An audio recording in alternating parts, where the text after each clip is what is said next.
the blast wave from an exploding second stage and the effect that that would have on the capsule. You saw some wind tunnel work there going on. Here we're investigating different designs for the insulation that goes between the propellant grain and the solid motor casing. And the Space Shuttle program had already invested in replacing that insulation to get away from an asbestos kind of insulation to something more friendly. Here some injectors are being tested for the rocket engines, both for the J2X rocket engine and the RS-68 engine. We're doing developmental testing on the injectors that feed propellants into the main combustion chamber. Here's a graphic of the friction stir welding tool that we'll be using to help weld the sections of the upper stage tanks, aluminum lithium tanks that we'll be manufacturing eventually down at the Michoud assembly facility for the upper stage of the rocket. We've got some panels aluminum lithium panels that we're looking at new ways of constructing so as to shed weight, we look at different kinds of construction techniques and then use this die to go and look for flaws in cracks in that, that's helped the team identify different design approaches for the structures that will be part of the instrument unit of the second stage. Here's our Peacekeeper engine tests.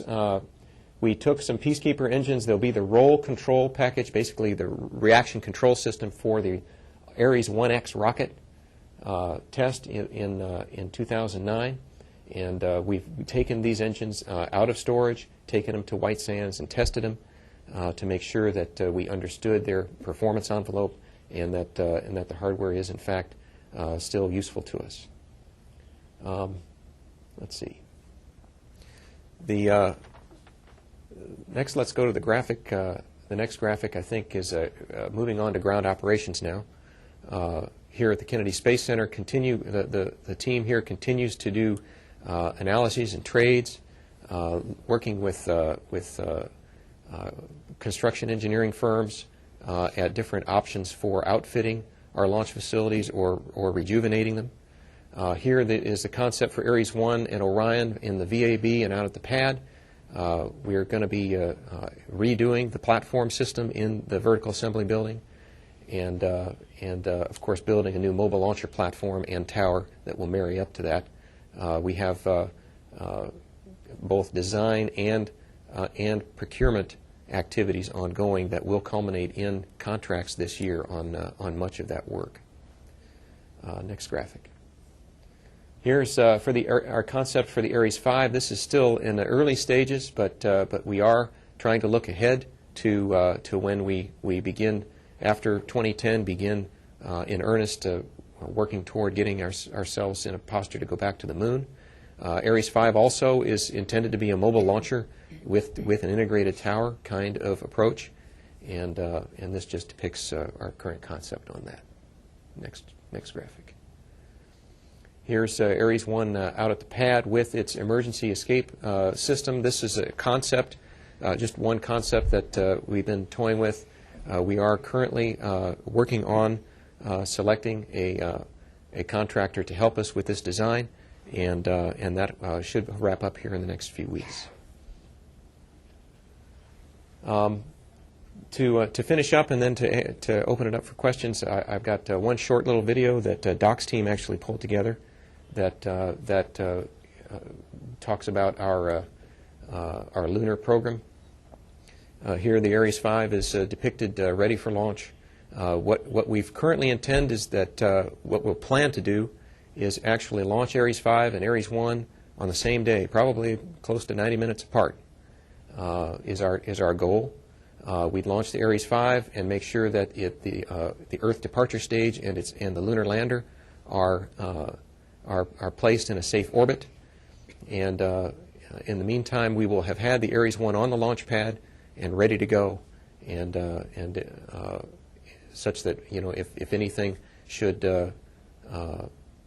go awry with the Ares-5 launch, then the crew would not have taken the risk of launch as of yet. So here we see the injection of the lander into low Earth orbit, and followed very soon afterwards by the launch of the crew on the Ares-1 in the Orion. The crew will do our intent today would be to do a same-day rendezvous, ground-up rendezvous with the lander, and after a very short checkout period, would be on its way. There's the boost protect cover being jettisoned. Both the boost protect cover and the tower are jettisoned just a few tens of seconds after the ignition of the second stage. And there you see Orion being ejected into orbit and now approaching the lander stack.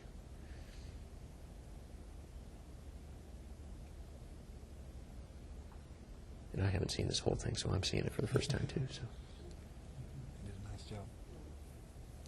On to the moon, translunar injection burn. This will be the restart. This is where the J2X really pays for itself, is the restart capability that it gives us to be our translunar injection motor, just like it was on Apollo, on the S4B. The crew then carries on to lunar orbit. Lunar orbit braking maneuver is actually done by the lunar lander. We have put the performance into the lunar lander's descent stage to do the lunar orbit insertion burn. The crew goes into the lander. All 4 crew members go into the lander and take the 12-minute ride to the surface. This system is scoped to be much more capable than the Apollo lunar lander. It will allow 4 crew for 7 days to go anywhere on the moon and be able to leave at just about any time. We have several trades in progress on lunar lander concepts. We did a whole series of trade studies last year on across the agency. It was a multi-center effort, 39 different possible configurations of lunar lander systems, and we went and traded those off against each other and looked for optimal capabilities. Here the ascent stage departs the surface, returning to lunar orbit to re-rendezvous with the Orion, which has been parked in lunar orbit waiting for their return. With, of course, the ascent vehicle being the active party in the docking. And then the Orion does the trans-Earth injection burn to send the crew home. And since we saw the parachutes already, we didn't show that yet. So, okay, now I think we have. I think we're ready for questions.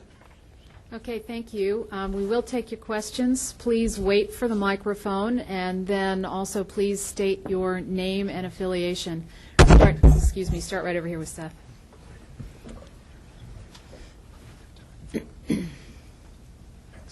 Seth Borenstein, AP. Jeff, you talked about the 2015 65